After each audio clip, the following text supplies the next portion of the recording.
ಇದ್ದಾರೋ ಏನೋ ಗೊತ್ತಿಲ್ಲ. ಅವರು ಬೇಗ ಸಿಕ್ಕಿ ಅವ್ರನ್ನ ಗಜೇಂದ್ರನ್ ಸೆರೆಯಿಂದ ಬಿಡಿಸ್ಕೋಬೇಕಪ್ಪ. ಇದನ್ನೇ ಭಿಕ್ಷೆ ಅಂತ ಬೇಡ್ತಿದ್ದೀನಿ ದೇವ್ರೆ. ಕೊಡು ತಂದೆ, ನಮ್ಮ ಮಾವ ಎಲ್ಲಿದ್ರು ತೋರ್ಸಪ್ಪ. ಅಮ್ಮನವ್ರೆ, ಯಾಕೆ ಅಳ್ತಿದ್ದೀರಾ? ಅಮ್ಮವ್ರೆ, ಯಾಕೆ ಅಳ್ತಿದ್ದೀರಾ? ನಾನು ನಿಮ್ಮನೆ ಹುಡುಕ್ತಾ ಇದ್ದೆ, ನೀವು ದೇವ್ರು ಸಿಕ್ಕಿದ್ರಿ. ಅದು ನೋಡಿ, ಆ ಗಜೇಂದ್ರ ನಮ್ಮ ಮಾವನ ಎಲ್ಲ ಕೂಡಾಕ್ಬಿಟ್ಟಿದ್ದಾನೆ. ದಯವಿಟ್ಟು ನಮ್ಮ ಮಾವನ ಹುಡ್ಕೋದಕ್ಕೆ ನಂಗೆ ಸಹಾಯ ಮಾಡಿ, ನಿಮಗೆ ಕೈ ಮುಗಿದು ಬೇಡ್ಕೊತೀನಿ.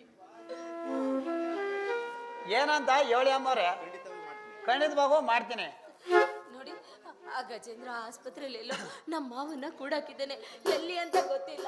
ದಯವಿಟ್ಟು ಅವ್ರನ್ನ ಬಿಡಿಸೋದಕ್ಕೆ ಸಹಾಯ ಮಾಡಿ. ಜೀವನ ಪೂರ್ತಿ ನಾನು ನಿಮ್ಮ ಪೂಜೆ ಮಾಡ್ತೀನಿ.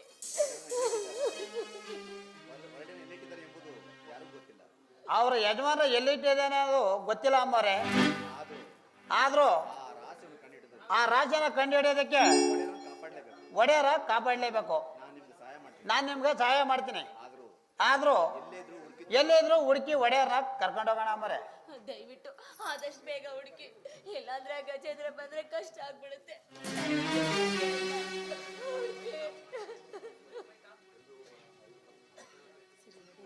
ಸರಿ ನಡೆ ಅಮ್ಮರೆ, ಹೋಗೋಣ.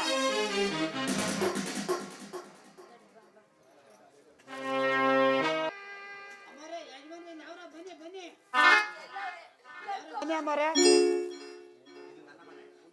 ಅಮ್ಮವ್ರೆ, ಇದು ನನ್ನ ಮನೆ, ಇದು ಬಂಗಾರದ ಗುಡಿ. ಯಾರು ಯಾರು ನೀವು? ಬಂದರು ಬಂದರು ಬಂದೇ ಅಮ್ಮವ್ರೆ, ಗಜೇಂದ್ರ ಇಲ್ಲೇ ಇದ್ದಾನೆ. ಒಳ್ಳಗ್ ಮಾತಾಡಿ ಅಮ್ಮವ್ರೆ, ಬಿಚ್ಕೋಣ.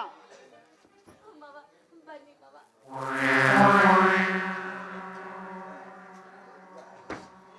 ಅಣ್ಣ, ನಿಮ್ಮ ಉಪಕಾರನ ಹೇಗ್ ತೀರಿಸ್ಬೇಕು ಅಂತ ಗೊತ್ತಾಗ್ತಿಲ್ಲ ಅಣ್ಣ.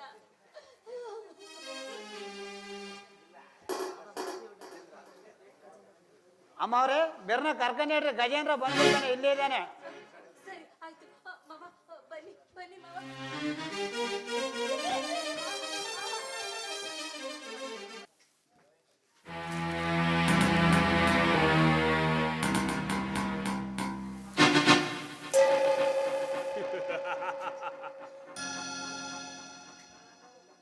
ಈ ವಿಷಾನ ಆ ಧರ್ಮರಾಜ್ ಬಾಡಿಗೆ ಇಂಜೆಕ್ಟ್ ಮಾಡಿ ಅವನ ಪರಲೋಕಕ್ಕೆ ಪಾರ್ಸಲ್ ಮಾಡಿ ಹತ್ತೂರಿನ ಒಡೆಯ ನಾನಾಗ್ಲೇಬೇಕು. ಆ ಗೂಬೆ ಆದರ್ಸ್ಗೆ, ಆದರ್ಸ್ ನಿನ್ ತಂದೆಗೆ ಹುಚ್ಚ ಹೆಚ್ಚಾಗಿ ಅವ್ನು ತೀರ್ಕೊಂಡ್ಬಿಟ್ರು ಗೆಳೆಯ ಅಂತ ಹೇಳಿ ಅವನನ್ನ ನಂಬಿಸಿ ನಾನು ಆಡ್ಸೋ ಗೊಂಬೆ ತರ ಅವನನ್ನ ಆಡಿಸಿ ಹತ್ತೂರಿನ ಒಡೆಯನ ಪಟ್ಟಣ ಪಡೆದು ಹತ್ತೂರಿಗೆ ಒಡೆಯ ನಾನಾಗ್ಲೇಬೇಕು.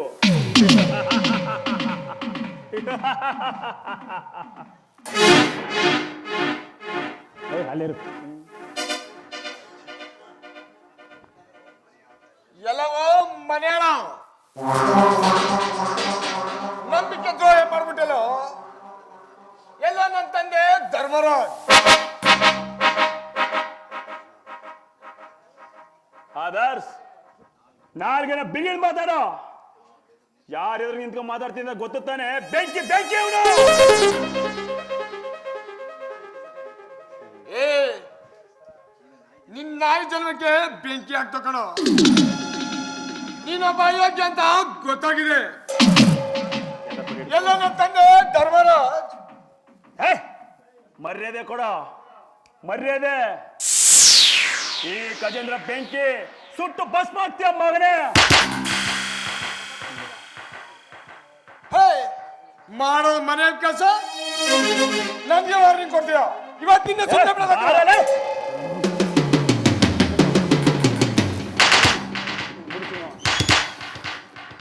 ಗಜೇಂದ್ರ, ನೀನ್ ಯಾಕ ಇತ್ತ ದುರ್ಬುದ್ಧಿ ಬತ್ತು? ನೀನೊಬ್ಬ ಅನಾಥ ಶಬ್ದ ತಿಳಿದು ನಾನು ನನ್ನ ತಂಗಿ ನಿನಗೆ ಅಣ್ಣನ ಸ್ಥಾನ ಕೊಟ್ಟು, ಆದ್ರೆ ನೀನು ಆ ತಂಗಿಯ ಸಂಪರ್ಕಿಸಿ ನಂಜಾದೇನು? ನೋಡು, ಒಡೆಯರು ಎಲ್ಲಿದ್ರೆ ಅಂತ ಹೇಳು, ನೀನ್ ಕೈ ಮುಗಿದು ಕೇಳ್ಕೊತೀನಿ. ನೋಡ್ ಚಂದ್ರು, ಒಡೆಯರ ನನ್ನ ಹಾಸ್ಪಿಟಲ್ ಕಟ್ಟಾಕಿದ್ದು ಎಷ್ಟು ನಿಜಾನೋ ಅವರು ಇಲ್ಲಿಂದ ತಪ್ಪಿಸ್ಕೊಂಡು ಹೋಗಿರೋದು ಅಷ್ಟೇ ಸತ್ಯಗಳೇ. ನನಗ್ ಗೊತ್ತಿಲ್ಲ. ಅಯ್ಯೋ ಪಾಪಿ, ಏನ್ ಹೇಳ್ತಿದ್ಯೋ? ನನ್ ತಂದೆ ಕಾಣಿಸಿಲ್ವೋ? ಏನ್ ಮಾಡ್ದೆ ಬಗಳು? ಲಾರ್ಡ್ ಆದರ್ಸ್, ನಿನ್ ತಂದೆ ನನ್ನ ತಂದೆನ ಸಾಯಿಸಿ ನನ್ನ ಜೀವನದ ಬದುಕನ್ನು ಕಿತ್ಕೊಂಡ್ರು ಕಣ. ಅದಕ್ಕೆ ನಾನು ಉಪಾಯ ಮಾಡಿ ನಿಮ್ಮೆಲ್ಲರ ಬದುಕನ್ನ ಕಿತ್ಕೊಂಡೆ. ಅಷ್ಟೇ ಅಲ್ಲ ಆದರ್ಸ್, ನಿನ್ ತಂದೆನ ಚಿತ್ರಹಿಂಸೆ ಕೊಟ್ಟು ಕೊಲ್ಬೇಕು ಅಂತಾನೆ ನಾನು ಹಾಸ್ಪಿಟಲ್ ಕಟ್ಟಾಕಿದೆ. ಆದ್ರೆ ಅವ್ರು ಇಲ್ಲಿಂದ ಯಾಕೆ ಕರ್ಕೊಂಡು ಹೋದ್ರು, ಹೇಗೆ ತಪ್ಪಿಸ್ಕೊಂಡ್ರು ನಂಗೆ ಗೊತ್ತಿಲ್ಲ. ಪಾಪಿ, ನೀನು ಡಾಕ್ಟರ್ ಆಗಿ ವೈದ್ಯ ಮಾಡ್ತೀಯ ಅಂದ್ರೆ ನಿನಗೆ ಒಡೆಯ ಕೊಟ್ಟಿರೋ ಭಿಕ್ಷೆ. ನಿನ್ನನ್ನು ಹಾಸ್ಟೆಲ್ ಇಷ್ಟು ನಿನಗೆ ಎಜುಕೇಶನ್ ಕೊಡಿಸಿ ಅದಕ್ಕೂ ಫೀಸ್ ಕಟ್ಟಿ ನಿನ್ನನ್ನು ಸಾಕುತ್ತಿರುವ ನಿಮ್ಮ ದಣಿಯರನ್ನು ಹೋಗಿ ಬೇಕಾದ್ರೆ ಆಶ್ರಮದ ಸ್ವಾಮೀಜಿ ಕೇಳೋಡು, ಸತ್ಯ ಇರೋದು ಗೊತ್ತಾಗುತ್ತೆ.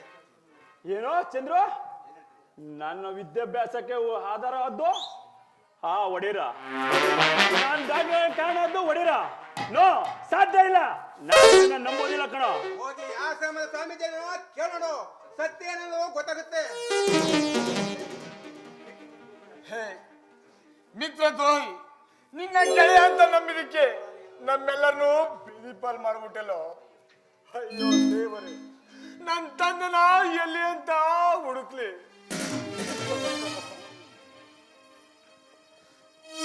ಆದರ್ಶಣ್ಣ, ಒಡೆರನ ನಾಗಣೆ ಬಂದು ಇಲ್ಲಿಂದ ಕರ್ಕೊಂಡು ಹೋದ್ರು. ಆದ್ರೆ ಅವರು ಇಲ್ಲಿ ಕರ್ಕೊಂಡು ಹೋದ್ರು ಅಂತ ಗೊತ್ತಿಲ್ಲ. ಏನು? ನಾಗವಣಿ ಬಂದು ಕರ್ಕೊಂಡೋದ್ಲ? ಚಂದ್ರು, ನಡಿರಿ ಹೋಗುವ. ಆದರ್ಶ, ಬನ್ನಿ ಮುಂದೆ ಹೋಗಿ ಹುಡುಕುವ. ಅವರ ಸುಳಿವು ಚಿತ್ರವೇ ಸಿಗ್ಬೋದು.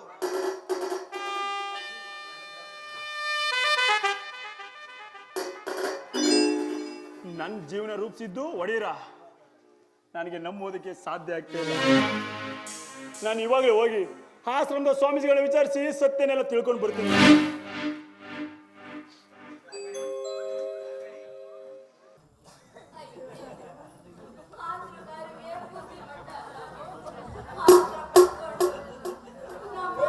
ಕರ್ಕೊಂಡು ಕೈಯಲ್ಲಿ ಒಂದೇ ಒಂದು ಬಿಡಿ ಕಾಸಿರ್ತೇನೆ.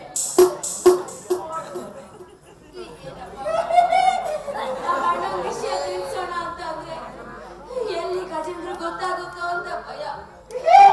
ನನ್ನ ಗಂಡ ಹೇಳಿದ್ರೆ ರಾಕ್ಷಸನ್ ತರ ವರ್ತಿಸ್ತಾನೆ.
ಮಾತಾಡ್ಬೇಡ.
ದೇವ್ರೆ, ಈ ಊರಿನ ಜನರು ನನಗೆ ಮೋಸ ಮಾಡಲಿಲ್ಲ. ನನ್ನ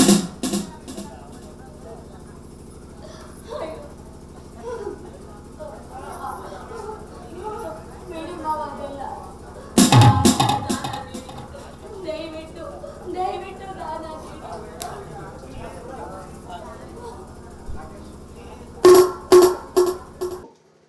ಸರ್, ನಿಮ್ದಮ್ಮಯ್ಯ ಅಂತೀನಿ, ದಯವಿಟ್ಟು ದಾನ ನೀಡಿ. ನಮ್ಮ ಅವನ ಆತ್ಮದ ಕರ್ಕೊಂಡೋಗ್ಬೇಕು. ದಯವಿಟ್ಟು ಸಹಾಯ ಮಾಡಿ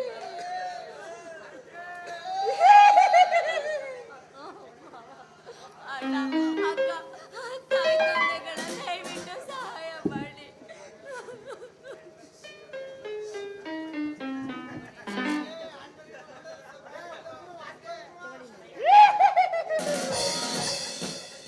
ಏನು ಇವ್ರಿಗೆ ಹುಚ್ಚಿಡಿದಿದೆ ನೋಡಮ್ಮ. ನಿನ್ನ ನೋವು ನನಗೆ ಅರ್ಥ ಆಗುತ್ತೆ. ನೀವು ಆಸ್ಪತ್ರೆಗೆ ಕರ್ಕೊಂಡು ಬನ್ನಿ, ನಾನು ಚಿಕಿತ್ಸೆ ಮಾಡ್ತೀನಿ. Sir, thank you sir. ನಿಮ್ಮಿಂದ ತುಂಬ ಉಪಕಾರ ಆಯಿತು. ನನಗೆ ನಮ್ಮ ಮಾವ ಗುಣವಾದ್ರೆ ಅಷ್ಟೇ ಸಾಕು.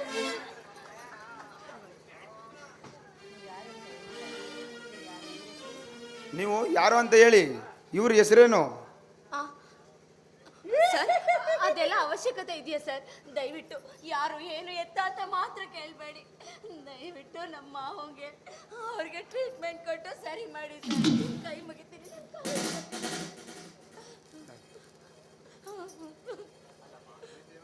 ಅಲ್ಲಮ್ಮ, ಇವ್ರ ಹೆಸರೇನು ಕೇಳಿದ್ರೆ ಏನೇನೋ ಮಾತಾಡ್ತೀಯಾ?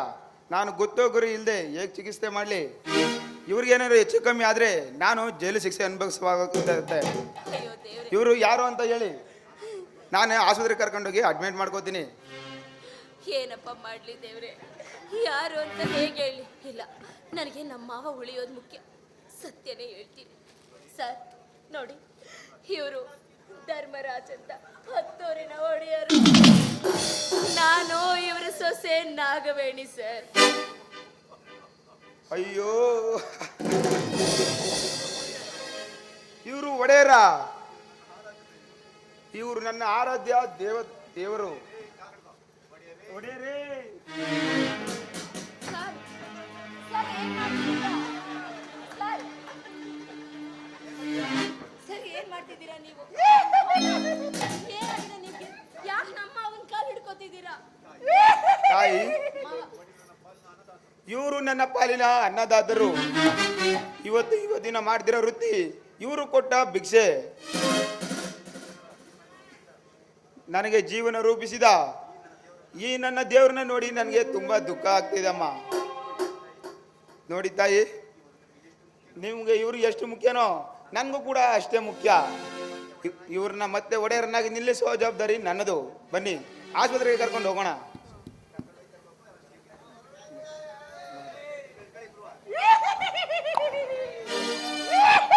ಪ್ರೀತಿಯಲ್ಲಿ ಸುಖವುಂಟು, ಪ್ರೇಮದಲ್ಲಿ ಹಿತವುಂಟು, ತ್ಯಾಗಕ್ಕೆ ಫಲವುಂಟು, ನಿನಗೊಂದು ಬೆಲೆಯುಂಟು.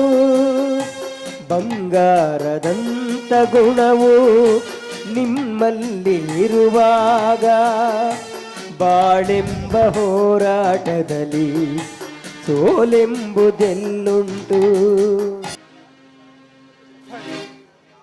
ಯಾರು ಆ ನಮ್ಮ ಮಾತನ್ನು ನಂಬಿ ಹತ್ತೂರಿಗೆ ನ್ಯಾಯ ಹೇಳಿದ ನನ್ನ ತಂದೆಗೆ ನೀತಿಗೆಟ್ಟ ಮಗನಾಗ್ಬಿಟ್ಟೆ. ಅಮ್ಮ, ನಾನು ಮಾಡಿರುವ ತಪ್ಪನ್ನು ಶ್ರಮಿಸ್ತೀರಾ? ಇಲ್ಲ ಇಲ್ಲ, ನಾನು ಮಾಡಿರುವ ತಪ್ಪನ್ನು ಶ್ರಮಿಸಲಾರೆ.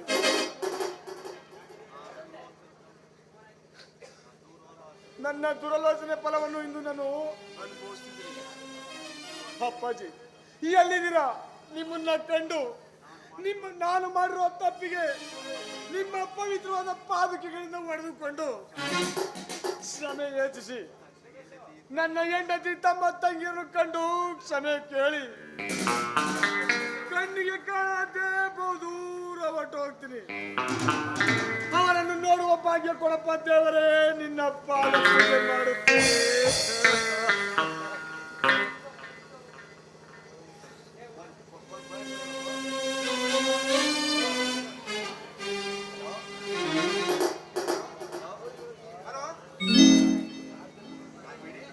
ನಾಗವೇಣಿ, ಎಲ್ಲಿದೆಯಾ? ನಿಮ್ಮನ್ನ ಹುಡುಕಿ ಹುಡುಕಿ ತುಂಬಾ ಅಲ್ದಾಡ್ತಾ ಇದ್ದೇವೆ.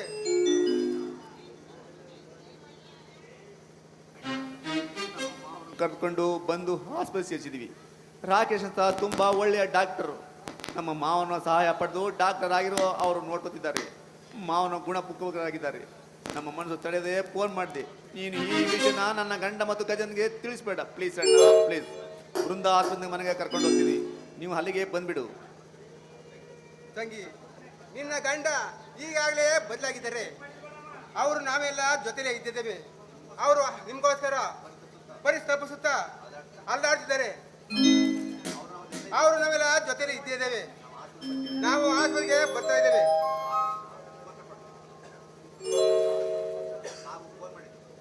ನಾವು ಫೋನ್ ಮಾಡಿದ್ದು, ಅವರು ಆಸ್ಪತ್ರೆಗೆ ಬೃಂದ ಆಸ್ಪತ್ರೆಗೆ ಕರ್ಕೊಂಡು ಬೈತಾರಂತೆ.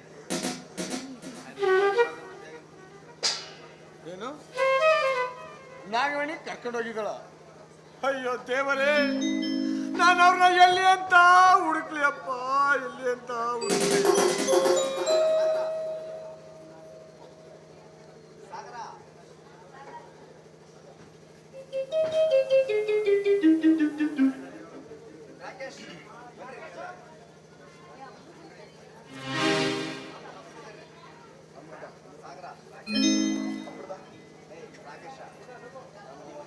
ರಾಕೇಶ್, ನಿಮಗೆ ಎಷ್ಟು ಧನ್ಯವಾದ ಹೇಳಿದ್ರು ಸಾಲದು. ನೀವು ಮಾಡಿದ ಉಪಕಾರವನ್ನು ನಾನು ಹೇಗೆ ತಾನೇ ತೀರಿಸಲಿ? ಅಂದು ನನಗೆ ಮತ್ತು ನನ್ನ ತಂಗಿಗೆ ಆಶ್ರಯವನ್ನು ಕೊಟ್ಟು ಕಾಪಾಡಿದ್ರಿ. ಇಂದು ನನ್ನ ತಂದೆಗೆ ಹಿಡಿದಿದ್ದ ಹುಚ್ಚನ್ನು ಬಿಡಿಸಿ ಅವರು ಮೊದಲಿನಂತೆ ಇರುವಂತೆ ಮಾಡಿದ್ದೀರಾ. ನಿಮ್ಮ ಈ ಋಣವನ್ನು ನಾನು ಹೇಗೆ ತಾನೇ ತೀರಿಸಲಿ? ಸಾಗರ, ನಿಮ್ಮ ತಂದೆಯವರು ಮಾಡಿರೋ ಉಪಕಾರಕ್ಕಿಂತ ನಾನು ಮಾಡಿರೋ ಸೇವೆ ಏನೂ ಅಲ್ಲ. ನೀವು ಇವತ್ತು ಜೀವಂತವಾಗಿ ಒಡೆಯರನ್ನ ನೋಡ್ತಾ ಇದ್ದೀರಿ ಅಂದ್ರೆ ಅದಕ್ಕೆ ಕಾರಣ ನಿಮ್ಮತ್ತಿಗೆ ನಾಗವೇಣಿ.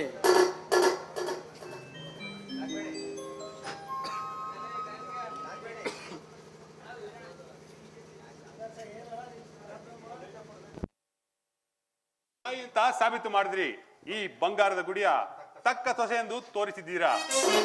ನಾವು ಮನೆ ಬಿಟ್ಟ ಗಳಿಗೆಯಿಂದ ಇಲ್ಲಿಯವರೆಗೂ ನಮ್ಮ ಅಪ್ಪಾಜಿ ಕಡೆ ನಿಗೆ ವಹಿಸಿ ನಮ್ಮ ಅಣ್ಣ ಗಜೇಂದ್ರ ಮತ್ತು ಆದರ್ಶನ ಕೈಯಿಂದ ನನ್ನ ತಂದೆಯನ್ನು ಪಾರು ಮಾಡಿ ಅವರನ್ನು ಕಾಪಾಡಿದ್ದೀರಾ.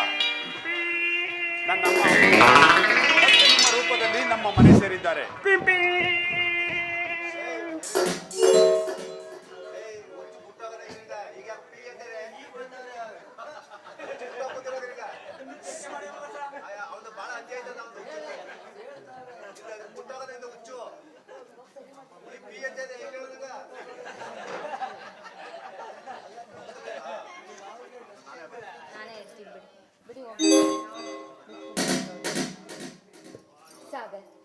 ಬನ್ರೋ ಇಲ್ಲಿ. ನೀನು ಅಮೃತ ನನಗೆ ತಾಯಿ ಸ್ಥಾನ ಕೊಟ್ಟಿದ್ದೀರ ಕಣ್. ತಾಯಿ ತಮ್ಮ ಮಕ್ಳಿಗೆ ಏನು ಮಾಡಬೇಕೋ ಅಷ್ಟನ್ನು ಮಾತ್ರ ಯೋಚನೆ ಮಾಡ್ತಾಳೆ. ಯಾಕ್ರೋ ಇಷ್ಟೆಲ್ಲ ದೊಡ್ಡ ದೊಡ್ಡ ಮಾತು ಮಾತಾಡ್ತೀರಾ? ನೀವೆಲ್ಲಿದ್ರು ಚೆನ್ನಾಗಿರ್ಬೇಕಂತಷ್ಟೇ ಬಯಸೋಣ. ತಾಯಿ ಹಾಗೆಲ್ಲ ಮಾತಾಡಬೇಡಿ. ನಾನು ಅಂತಹ ದೊಡ್ಡ ಮನುಷ್ಯನಲ್ಲ. ನನ್ನ ಜೀವನ ರೂಪಿಸಿದ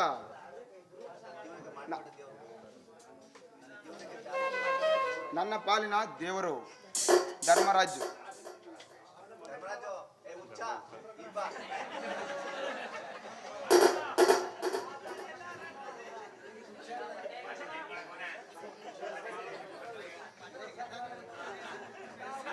ದೇವತೆ ನೀವು ಅಮ್ಮನ ರೂಪದಲ್ಲಿ ನಮಗ್ ಸಿಕ್ಕಿದ್ದೀರಾ ಅದಕ್ಕೆ. ಅಮೃತ, ಇಷ್ಟೊತ್ತು ನಿಮ್ಮ ಅಣ್ಣಂಗೆ ಹೇಳ್ದೆ, ಇವಾಗ ನಿನಗೆ ಹೇಳ್ಬೇಕು. ನೋಡು, ನನ್ನನ್ನು ತಾಯಿ ಅಂತ ಕರೆದ ಮೇಲೆ ತಾಯಿಯಾಗಿ ಹೇಗೆ ನೋಡ್ಕೋಬೇಕೋ ಹಾಗೆ ನೋಡ್ಕೊಂಡಿದ್ದೀನಿ ಅಷ್ಟೇ. ಈ ಬಂಗಾರದ ಗುಡಿನ ಕಾಪಾಡಬೇಕಾಗಿರೋದು ನನ್ನ ಧರ್ಮ ಕಣಮ್ಮ. ನಾನು ನನ್ನ ಜವಾಬ್ದಾರಿನ ಮಾಡ್ತಾ ಇದ್ದೀನಿ. ನೋಡು, ನಿಮ್ಮ ಅಪ್ಪ ಈಗ ಸರಿ ಹೋಗಿದ್ದಾರೆ, ಅವ್ರು ಹುಚ್ಚು ಬಿಟ್ಟಿದ್ರು. ಇನ್ನೇನಿದ್ರು ನಿನ್ನ ಮತ್ತೆ ರಾಕೇಶ್ ಮದುವೆ ಮಾಡಬೇಕು ಅಷ್ಟೇ.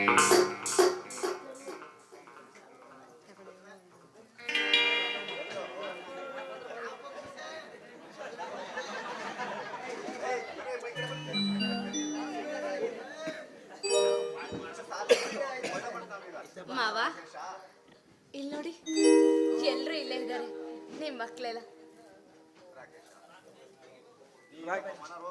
ರಾಕೇಶ್, ನೀನು ಮನೆ ರೋಗದ ತಜ್ಞರಾಗಿ ನನ್ನನ್ನು ಕಾಪಾಡಿ ಆದರ್ಶ ವ್ಯಕ್ತಿ ಆಗ್ಬಿಟ್ಟಿಲ್ಲ. ಅಪ್ಪಾಜಿ, ಈ ಜೀವನದಲ್ಲಿ ಮತ್ತೆ ನಾವು ನಿಮ್ಮನ್ನು ಈ ರೂಪದಲ್ಲಿ ನೋಡ್ತೀವಿ ಅಂತ ಅನ್ಕೊಂಡಿರಲಿಲ್ಲ. ನೀವು ನಮಗೆ ಮತ್ತೆ ಒಳ್ಳೆಯ ರೂಪದಲ್ಲಿ ಸಿಕ್ಕಿದ್ದು ನಮಗೆ ತುಂಬಾ ಸಂತೋಷ. ಹೌದು ಅಪ್ಪಾಜಿ, ನೋಡಿ, ನೀವು ಮಾಡಿರೋ ದಾನ ಧರ್ಮಕ್ಕೆ ಆ ಭಗವಂತ ನಿಮ್ಗೆ ಎಷ್ಟೊಂದು ಕಷ್ಟ ಕೊಟ್ಬಿಟ್ಟ. ಈಗ ಕೊಂಡಿರೋದು ಶಿಕ್ಷೆನೋ ಅಥವಾ ನಿಮ್ಗಿಟ್ಟ ಸತ್ವ ಪರೀಕ್ಷೆನೋ ಅನ್ನೋದೇ ಅಪ್ಪಾಜಿ.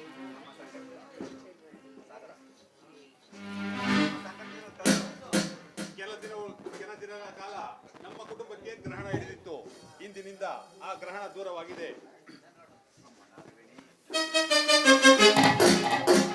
ಅಮ್ಮ ನಾಗವೇಣಿ, ನೀನು ನಿಜವಾಗ್ಲೂ ನನ್ನ ಬಂಗಾರದ ಗುಡಿಯ ಸೊಸೆಯಲ್ಲಮ್ಮ. ನಿನಗೆ ಜನ್ಮ ಕೊಟ್ಟ ತಂದೆ ತಾಯಿಗಳಿದ್ದರೆ ಅವರಿಗೆ ಕೋಟಿ ಧನ್ಯವಾದಗಳನ್ನು ಹೇಳಿ. ಇಂಥ ಮಗಳನ್ನು ಕೊಟ್ಟ ಆ ಪುಣ್ಯಾತ್ಮನಿಗೆ ಕೋಟಿ ಧನ್ಯವಾದವನ್ನು ಹೇಳ್ತಿದ್ದೆ ಅಮ್ಮ. ನಿನ್ನ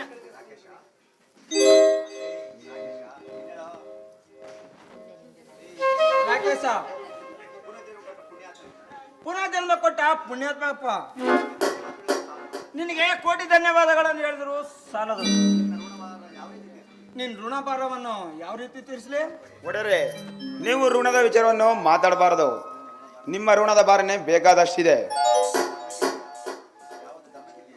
ಯಾವುದೋ ಧರ್ಮಕ್ಕೆ ಜಯ ತಾತ್ಕಾಲಿಕವಾಗಿ, ಅಧರ್ಮಕ್ಕೆ ಜಯ ಸಿಗುವುದು. ಆದರೆ ಕೊನೆಯಲ್ಲಿ ಸಿಗೋದು ಧರ್ಮಕ್ಕೆ ಜಯ. ಇದಕ್ಕೇನಂತೀರಾ? ಮಾವ, ಎಲ್ಲ ಆಗಿದ್ದಾಯ್ತು, ಇವಾಗ ಏನಿದ್ರು. ಅಪ್ಪಾಜಿ,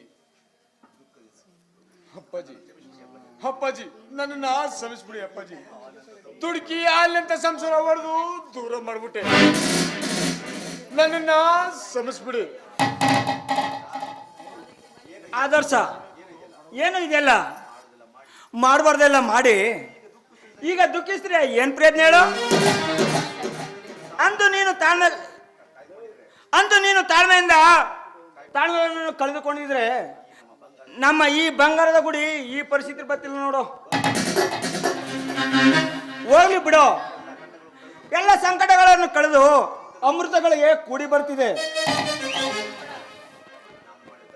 ಅಪ್ಪಾಜಿ, ನಾನು ಮಾಡಿರುವ ತಪ್ಪಿಗೆ ನಿಮ್ಮ ಹತ್ತಿರ ನಾವು ಹತ್ತಿರ, ತಮ್ಮ ಸಾಗರ್ ತಂಗಿ ಅಮೃತ ಹತ್ತಿರ ಸಮಯ ಕೇಳಿ ನಾನು ಕಣ್ಣಿಗೆ ಕಾಣುವಂತೆ ಬಹುದೂರ ಹೊರಟೋಗ್ತೀನಿ.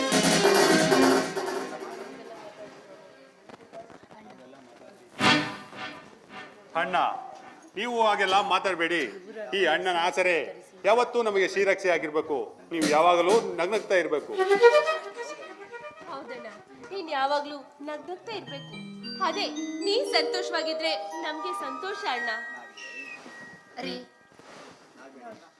ನಾಗವೇಣಿ, ನಿನ್ನನ್ನು ಅರ್ಥ ಮಾಡ್ಕೊಳ್ಳಾರ್ದೆ ಕೊಡ್ಬಾರ್ದು ಚಿತ್ರಿಬಿಸ ಕೊಟ್ಬಿಟ್ಟೆ. ಈ ಪಾಪಿಗನ್ನ ಶ್ರಮಿಸ್ತೀಯ. ರೀ ಕ್ಷಮೆ ಕೇಳೋಂತ ದೊಡ್ಡ ಮಾತು ಯಾಕ್ರಿ? ಅಂತೂ ನಿಮ್ ತಪ್ಪಿನ ಅರಿವೈತಲ್ಲ ಅಷ್ಟೇ ಸಾಕು. ನೀವ್ ಯಾವಾಗ್ಲೂ ನಮ್ ಜೊತೆ ಇರ್ಬೇಕ್ರಿ, ಅಷ್ಟೇ ನಾನು ಬಯಸೋದು. ಒಡೆಯರೆ, ನಿಮ್ಮ ಕುಟುಂಬದವರು ಒಟ್ಟಿಗೆ ಕಂಡು ನನಗೆ ತುಂಬಾ ಸಂತೋಷವಾಯಿತು. ಬಂಗಾರದ ಗುಡಿ ಯಾವಾಗ ನಗನಗುತ್ತಾ ಇರಬೇಕು ಅನ್ನೋದು ತುಂಬಾ ಆಸೆ. ಹೌದು ಅಪ್ಪಾಜಿ, ಚಂದ್ರು ಹೇಳುವ ಹಾಗೆ ನಮ್ಮ ಊರಿನ ಜನರು ನೀವು ಬರುವ ನಿರೀಕ್ಷೆಯಲ್ಲಿ ಕಾಯ್ತಿದ್ದಾರೆ. ಬನ್ನಿ ನಮ್ಮ ಊರಿಗೆ ಹೊರಡುವ.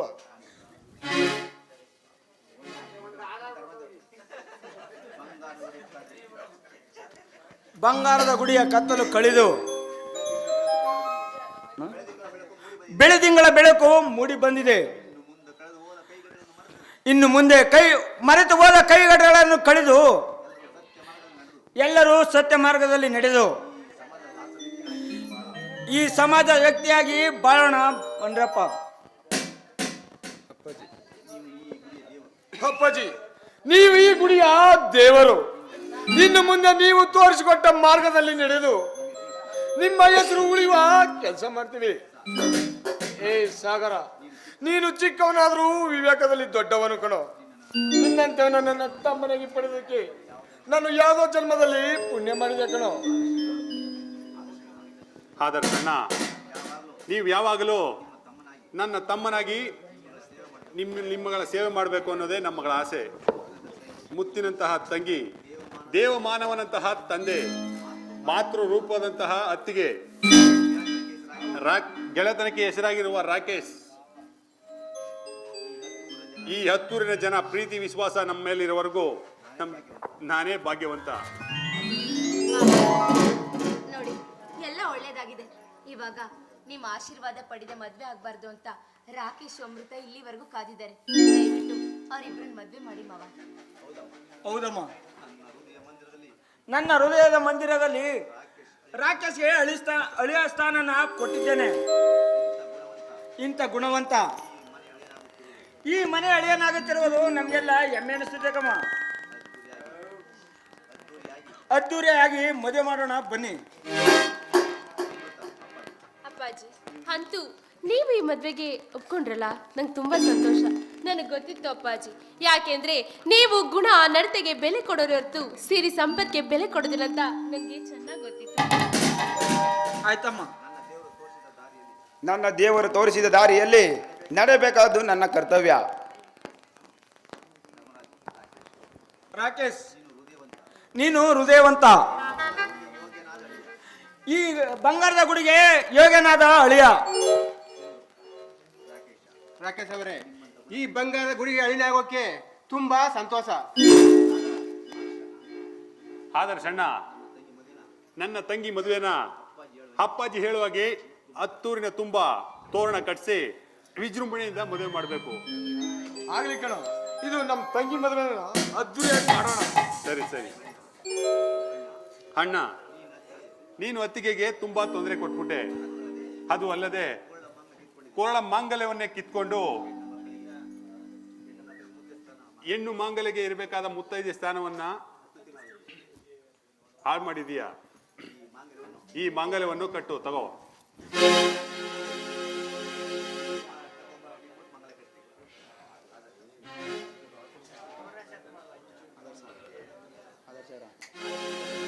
ಮುತ್ತೈದೆಯರು ಮುಟ್ಟುವ ತಾಳಿ,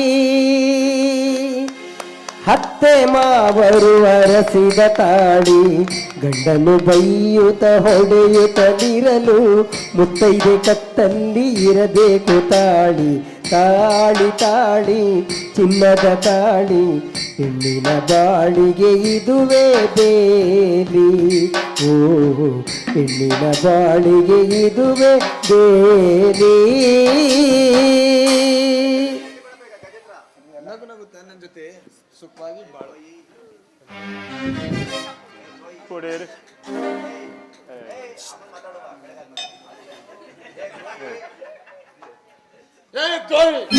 ಮತ್ತೆ ಯಾಕೋ ಬಂದೆ? ಈ ಗುಡಿ ಊರಿಗೆ ಕಾಲಿಟ್ಟು ಹಾಳು ಮಾಡಕ್ ಬಂದಿಲ್ಲ. ಕರ್ಗೋ ಇಲ್ಲಿಂದ. ನಿಲ್ಲು ಆದರ್ಶ. ಏನಪ್ಪ ಗಜೇಂದ್ರ, ಏನಾಗ್ಬೇಕಾಗಿತ್ತು? ಒಡೆಯರೆ, ನಾನು ಮಾಡಬಾರ್ದು ತಪ್ಪು ಮಾಡ್ಬಿಟ್ಟಿದ್ದೀನಿ. ಯಾರು ಮಾಡಕ್ಕಾಗದೆ ಅಂತ ಶಿಕ್ಷಣ ನಾನು ಮಾಡಿದ್ದೀನಿ ಒಡೆಯರೆ. ನನ್ನ ಜೀವಕ್ಕೆ ಕನ್ನಡಿಯಾದ ಜೀವ ಕನ್ನಡಿಯನ್ನೇ ನುಚ್ಚು ನೂರು ಮಾಡಿಬಿಟ್ಟೆ ಒಡೆಯರೆ. ದಯಮಾಡಿ ನನ್ನನ್ನು ಕ್ಷಮಿಸಿ ನನಗೆ ಘೋರವಾದ ಶಿಕ್ಷೆ ಕೊಡಿ.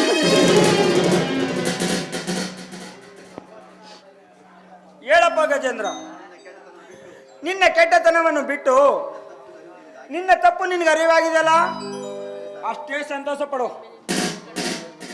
ಸರಿ ಒಡೆಯರೆ, ಮುಂದೆ ನೀವು ತೋರಿಸಿದ ದಾರಿಯಲ್ಲೇ ಸದ್ಗುಣ ಸಂಪನ್ನನಾಗಿ ಬದುಕಿ ತೋರಿಸ್ತೇನೆ. ಇದು ನಿಮ್ಮ ಪಾದದಾಣಿಗೂ ಸಾಕ್ಷಿ ಒಡೆಯರೆ. ಮಿತ್ರ ಗೆಳೆಯ, ನನ್ನನ್ನು ಕ್ಷಮಿಸ್ಬಿಡು. ಅಮ್ಮ ತಂಗಿ, ನನ್ನನ್ನು ಕ್ಷಮಿಸ್ಬಿಡಮ್ಮ. ಅಣ್ಣ, ಅಂದು ನಿನ್ ತಪ್ಪಿನ ಅರಿವಾಗಿ ಬದಲಾದ್ಯಲ್ಲ, ಅದೇ ಸಂತೋಷ ಅಣ್ಣ ನಮ್ಗೆ. ಇದು ಬಂಗಾರದ ಗುಡಿ, ನಮ್ಮ ಸಂಸಾರ ಆನಂದ ಸಾಗರ. ಈ ಜೇನು ತುಂಬಿದ ಜೇನುಗೂಡು ಯಾವಾಗಲೂ ಹೀಗೆ ವಿಜೃಂಭಿಸ್ತಾ ಇರಲಿ. ಹಾಗೆ ಸರ್.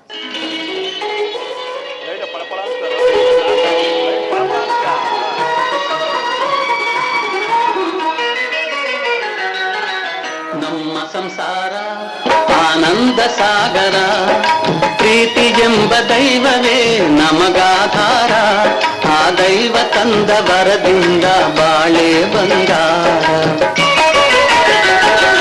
ನಮ್ಮ ಸಂಸಾರ ಆನಂದ ಸಾಗರ, ಪ್ರೀತಿ ಎಂಬ ದೈವವೇ ನಮಗಾಧಾರ, ಆ ದೈವ ತಂದ ವರದಿಂದ ಬಾಳೆ ಬಂಗಾರ. ನಮ್ಮ ಸಂಸಾರ ಆನಂದ ಸಾಗರ.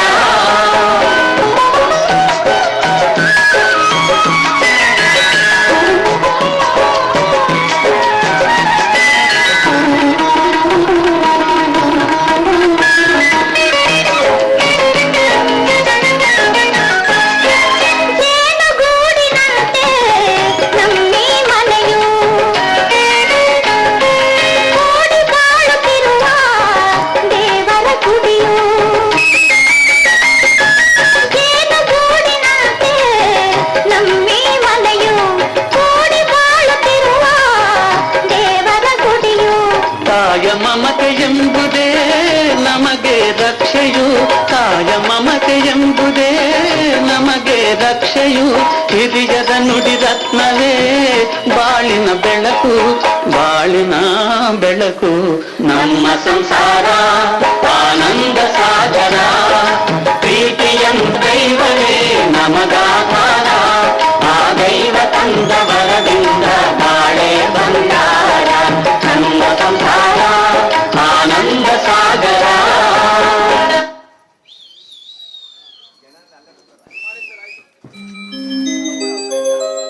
ಚರಸ್ಯ